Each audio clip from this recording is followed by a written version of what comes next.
మీరు ఒక సామాన్య మనిషి అయ్యుండి అమెరికాకి వెళ్ళాలనుకుంటున్నారా? లేదంటే ఆల్రెడీ అమెరికాలో ఉంటున్నారా? అయితే ఈ వీడియో మీకోసమే. Up on the hood, hit the windshield, then when he hit the brakes, flew off the car.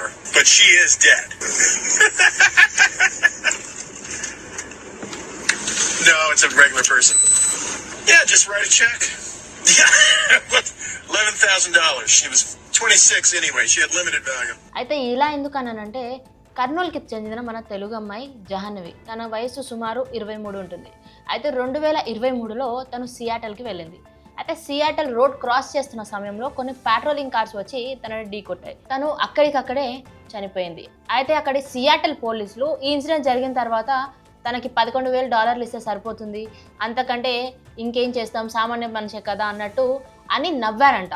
ఆ తర్వాత ఈ కేసుని కోర్టు వరకు తీసుకెళ్లారు. అప్పుడు అక్కడి కోర్టు జడ్జి చాలా సీరియస్ అయ్యి, ఇలా అయితే కుదరదు, సామాన్య మనిషి అయితే మీరు ఎలాగైనా చేసి ఇలా మాట్లాడతారా, నవ్వుతారా అంటూ చాలా సీరియస్ అయ్యారు. ఆ తర్వాత జహన్నవి కుటుంబానికి 262 కోట్లు అయితే భారీ నష్టపరిహారంగా ఇప్పించారు.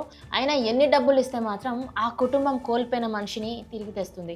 అయినా వీళ్ళు ఇంత చేసి డబ్బులు ఇస్తే సరిపోతుంది అనుకుంటున్నారా? అయినా సామాన్య మనిషి అయితే అంత చక్కుగా చేసి చూస్తారా? అయితే స్టార్టింగ్లో ఈ వీడియో సామాన్య మనుషులకు, అమెరికాకు వెళ్ళాలనుకుంటున్న వారికి లేదా అమెరికాలో ఉంటున్న వారికి అని ఎందుకంటున్నానో అర్థమైందా?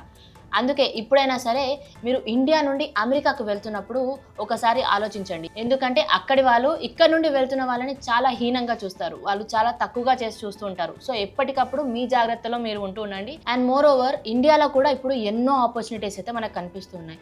సో అక్కడికి వెళ్ళి చేసేదేదో ఇక్కడ ఉండి చేసుకుంటే మన ఇండియన్ ఎకానమీకి అండ్ మనకి కూడా చాలా సేఫ్టీగా ఉంటుంది. అండ్ మన ఫ్యామిలీస్ కూడా మనతో కలిసి ఉంటాయి.